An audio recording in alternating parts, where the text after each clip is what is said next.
Hello friends, stereo chemistry की जो book है PS कलसी की, मैं आज से उसकी सीरीज़ स्टार्ट कर रही हूँ। उसमें जितने भी इम्पोर्टेंट टॉपिक्स हैं जो कॉम्पिटिटिव एग्ज़ाम जैसे कि CSIR, NET, GATE, IIT JAM या फिर जो यूनिवर्सिटी लेवल के एंट्रेंस एग्ज़ाम्स होते हैं, उनके लिए जितने भी इम्पोर्टेंट टॉपिक हैं उन सब को हम वन बाय वन डिस्कस करेंगे। सबसे पहले बेसिक से स्टार्ट करते हैं। इसमें फर्स्ट चैप्टर कायरलिटी है। कौन से मॉलिक्यूल्स कायरलिटी को शो करते हैं। फॉर एग्जांपल, हमने कार्बन ले लिया।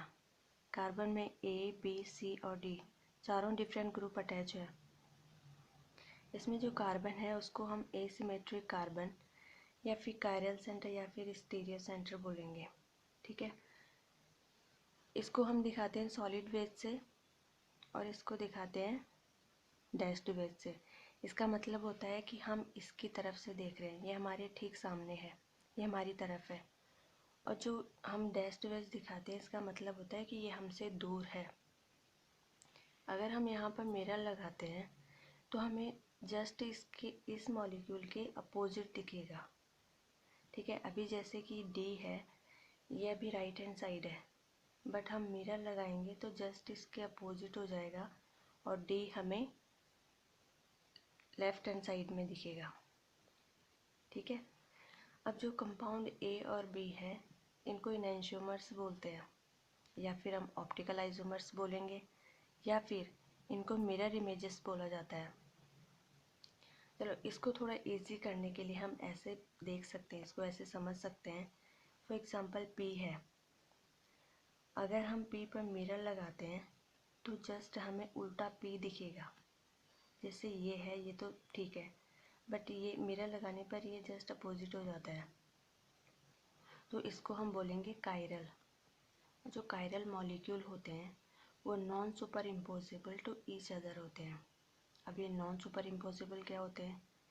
इसका मतलब होता है कि अगर हम इस P पर इस वाले P को रखते हैं तो ये फिट नहीं आएगा। ठीक है, फॉर एग्जांपल ये P है और हमने इसको इस तरीके से यहाँ पर रख लिया तो ये फिट नहीं आएगा, तो इसको बोला जाता है नॉन सुपर इम्पोजिबल। और जो नॉन सुपर इम्पोजिबल होते हैं वो कायरल मॉलिक्यूल होंगे। ठीक है, और जो सुपर इम्पोसिबल होते हैं वो अकायरल मॉलिक्यूल होते हैं। अकायरल मॉलिक्यूल जैसे फॉर एग्जांपल O है हमारे पास, ये तो सिमेट्रिकल होता है। अगर हमने इस पर मिरर लगा दिया तो ये हमें ऐसे दिखेगा, और ये दोनों सेम ही तो हैं, कुछ डिफरेंस ही नहीं है कि कौन सा मिरर इमेज है और कौन से ओरिजिनल इमेज है। तो इसको बोलते हैं अकायरल। और जो अकायरल मॉलिक्यूल होते हैं वो सुपर इम्पोसिबल होते हैं।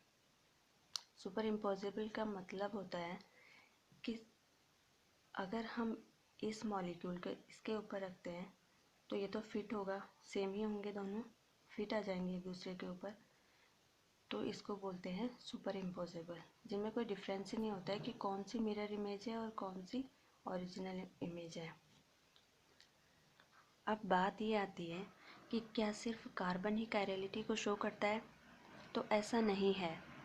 कार्बन के अलावा भी कुछ ऐसे एटम्स हैं जो कायरलिटी को शो करते हैं अगर उनमें डिफरेंट ग्रुप अटैच हैं तो। जैसे नाइट्रोजन ले लिया, नाइट्रोजन पर हमने इन तीनों ग्रुप को R', R" और R" से दिखाए हैं। ये डिफरेंट ग्रुप हैं और एक तो इसमें लोन पेयर होता है तो ये कायरल है कि इसमें रैपिड पिरामिडल इन्वर्जन होता है। रैपिड पिरामिडल इन्वर्जन इसलिए होता है क्योंकि इसके लो एनर्जी बैरियर होता है। अगर लो एनर्जी बैरियर है तो फिर जल्दी से जो ये मॉलिक्यूल है इन्वर्ट हो जाता है। अबाउट 25 किलो जूल पर मोल इसका एनर्जी बैरियर होगा। और इन दोनों को बोलते हैं invertomers. Only for acyclic amines. ये साइक्लिक अमीन्स में नहीं होता है, केवल असाइक्लिक अमीन्स में होगा। अब इसको हम ऐसे समझ सकते हैं, फॉर एग्जांपल जैसे अम्ब्रेला होता है, धूप में तो एकदम सीधा होता है लेकिन अगर आंधी आ जाती है तो वो इन्वर्ट हो जाता है। ठीक वैसे ही अमीन्स भी ऐसे ही होते हैं, असाइक्लिक अमीन्स। अभी तो वो सीधे हैं बट वो इन्वर्ट भी हो सकते हैं, तो इसलिए ये ऑप्टिकल एक्टिव नहीं होते हैं, ये ऑप्टिकली इनएक्टिव होते हैं। अब बात करते हैं वो है फॉस्फोरस। फॉस्फोरस भी सेम है। फॉस्फोरस पे भी हमने तीनों ग्रुप को R dash, R double dash और R ट्रिपल डैश से दिखा दिया और एक लोन पेयर है तो ये सेम ही ना, सेम ग्रुप अटैच है। बट इसमें इन्वर्जन नहीं होता है, इसमें पिरामिडल इन्वर्जन एब्सेंट होता है। ऑप्टिकल एक्टिव होता है, कायरल भी होता है। अब इसका रीज़न क्या है, ये क्यों इन्वर्ट नहीं होता है, क्यों ये पिरामिडल इन्वर्जन शो नहीं करता है? क्योंकि इसका जो एनर्जी बैरियर होता है वो बहुत ज़्यादा हाई होता है, अबाउट 150 किलो जूल पर मोल। अब स्टार्ट करते हैं आइसोमर्स। आइसोमर्स क्या होते हैं? Same molecular formula but different compound. For example constitutional isomers. Constitutional isomers को ही स्ट्रक्चरल आइसोमर्स भी कहा जाता है। अब ये क्या होते हैं? Different in connectivity of atoms including bond multiplicity. अब बॉन्ड मल्टीप्लिसिटी क्या होता है? बॉन्ड मल्टीप्लिसिटी का मतलब ये है कि फॉर एग्जांपल हमने कार्बोनिल ले लिया। अब कार्बोनिल तो एस्टर में भी होता है, अमाइड में भी होता है और ये कीटोन में भी होता है, एल्डिहाइड में भी होता है। तो हमें मॉलिक्यूलर फार्मूला तो दिया होता है बट हमें उसका बॉन्ड मल्टीप्लिसिटी पता नहीं होती है। इसमें एल्डिहाइड ग्रुप है, कीटोन है, एस्टर है, कौन सा ग्रुप प्रेजेंट है। हम इसको केवल तभी देखेंगे जब इसका स्ट्रक्चर हमें पता होगा। फॉर एग्जांपल हमने ले लिया C6H12O6। अब C6H12O6 फ्रक्टोज का भी होता है और ग्लूकोज का भी होता है। बट जब हम इसका स्ट्रक्चर देखते हैं तो एल्डिहाइड होता है ग्लूकोज में और फ्रक्टोज में होता है कार्बोनिल। अब इसके मॉलिक्यूलर फार्मूला से तो हमें पता नहीं चल रहा है कि ये ग्लूकोज है या फिर फ्रक्टोज है। हमें ये केवल तभी पता चलेगा जब हम इसका स्ट्रक्चर देखेंगे।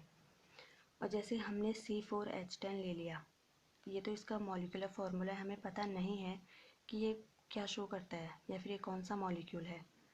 ये एन ब्यूटेन भी हो सकता है और आइसोब्यूटेन भी हो सकता है। जैसे अभी CH3 इस वाले कार्बन पर अटैच है बट ये यहाँ भी तो अटैच हो सकता है। जैसे यहाँ पर आइसोब्यूटेन, अभी ये CH3 इस वाले कार्बन से अटैच था लेकिन इस वाले मॉलिक्यूल में आइसोब्यूटेन में ये जो CH3 है वो इस कार्बन से अटैच हो गया। तो है ना इसमें डिफरेंस, कनेक्टिविटी में डिफरेंस है। ठीक है, अब आते हैं टोटोमर्स पे। टोटोमर्स में क्या होता है कि कोई ग्रुप या फिर कोई एटम इंटर कन्वर्टिबल होता है। जैसे कीटोइनोल, हम कीटोइनोल देखते हैं तो कीटो फॉर्म तो ये हो गई डाइकार्बोनिल और ये इनोल फॉर्म हो गई। इसमें क्या होता है कि हाइड्रोजन, जो हाइड्रोजन है वो इंटर कन्वर्टिबल है।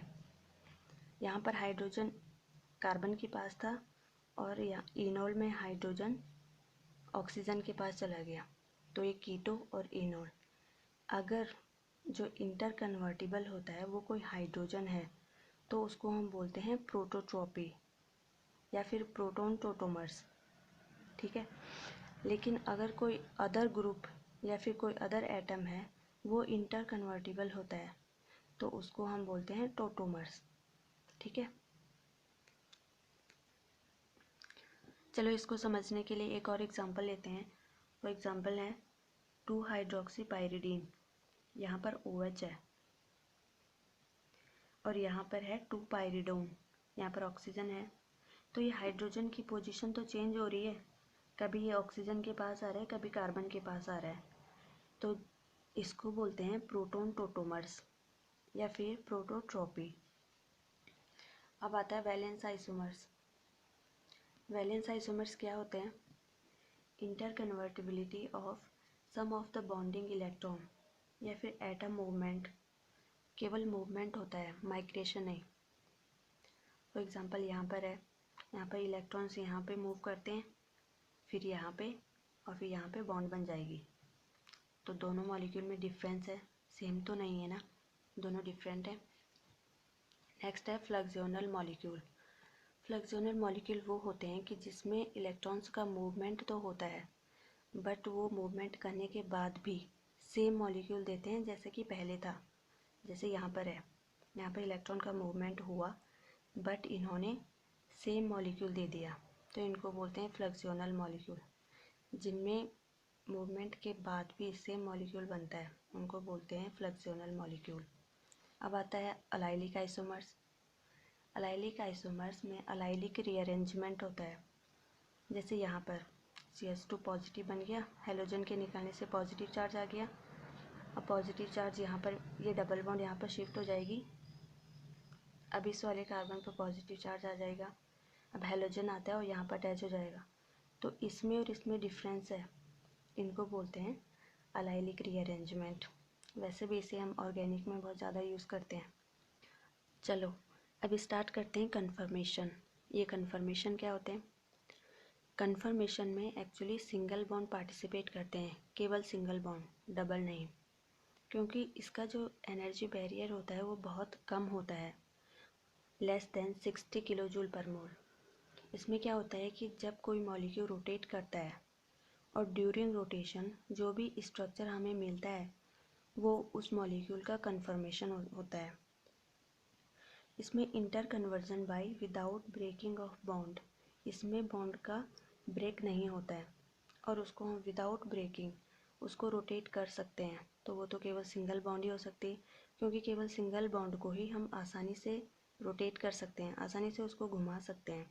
फॉर एग्जांपल हम लेते हैं एन ब्यूटेन, डबल बॉन्ड नहीं, जैसे एन ब्यूटेन हो गया, हमने उसका न्यूमान प्रोजेक्शन ऐसे लिख लिया। अगर हम उसको रोटेट करते हैं, थोड़ा थोड़ा करके हम उसको रोटेट करेंगे तो ये इजीली रोटेट हो जाएगा। 120 डिग्री अगर हम इसको रोटेट करते हैं तो हमें CH3 एक दूसरे के पास में मिलेंगे। फिर से अगर हम 120 डिग्री उसको रोटेट करते हैं तो फिर CH3 यहाँ पर आ जाएगा। तो हम इसको इजीली से इंटर कन्वर्ट कर सकते हैं, इजीली से इसको घुमा सकते हैं, उसको बोलते हैं कन्फर्मेशन।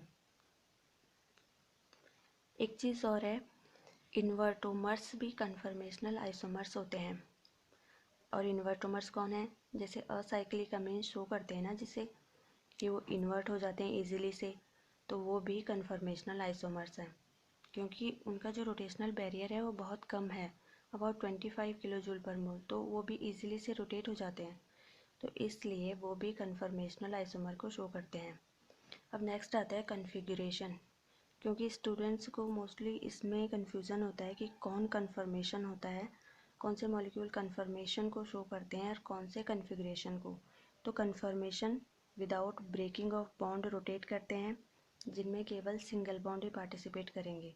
और जो कन्फिगरेशन होते हैं वो इंटर कन्वर्टेड नहीं होते हैं विदाउट ब्रेकिंग ऑफ बॉन्ड्स, उसमें बॉन्ड को ब्रेक करना पड़ता है, क्योंकि उसमें केवल डबल बॉन्ड पार्टिसिपेट करते हैं और डबल बॉन्ड जो होती है वो इजीली से रोटेट नहीं होती है। Can not be interconverted without breaking off bonds. इसमें सिस और ट्रांस जियोमेट्रिकल आइसोमर्स आते हैं, इनको भी हम कॉन्फिगरेशनल आइसोमर्स बोलते हैं। इनका जो एनर्जी बैरियर होता है वो बहुत ज़्यादा होता है, ग्रेटर देन 100 किलो जूल पर मोल। हम इनको ईजिली से रोटेट नहीं कर पाते हैं विदाउट ब्रेकिंग ऑफ बॉन्ड, हमें इनकी बॉन्ड को ब्रेक करना पड़ेगा, उसके बाद ही हम इनको रोटेट कर सकते हैं, अदरवाइज नहीं। For example chiral phosphines are configurational isomers. जैसे हमने पीछे पढ़ा था कि जो फॉस्फोरस के जो आइसोमर्स, फॉस्फोरस का जो मॉलिक्यूल होता है, फॉस्फीन्स जो होते हैं, हम उनको रोटेट नहीं कर पाते हैं क्योंकि उनका एनर्जी बैरियर बहुत ज़्यादा होता है।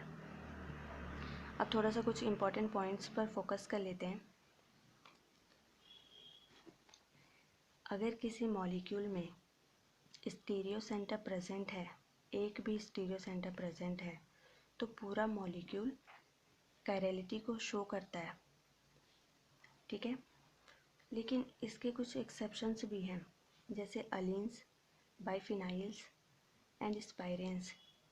इनमें विदाउट स्टीरियो सेंटर भी ये मॉलिक्यूल सारे कायरल होते हैं, इनमें एक्सियल कायरलिटी होती है। इसके बारे में हम आगे पढ़ेंगे और एग्ज़ाम के लिए इम्पॉर्टेंट भी है, पूछा जाता है हर बार।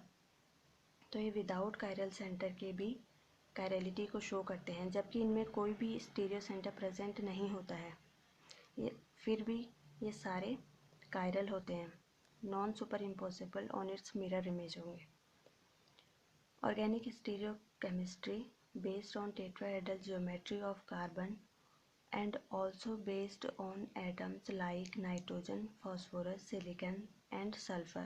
ये केवल ऑर्गेनिक स्टीरियोकेमिस्ट्री वैसे हम मोस्टली कार्बन के बारे में पढ़ते हैं, बट कार्बन के अलावा नाइट्रोजन, फॉस्फोरस, सिलिकॉन या फिर सल्फर भी शो करते हैं। अब आते हैं प्रॉपर्टीज़ ऑफ इनहेंशियोमर्स।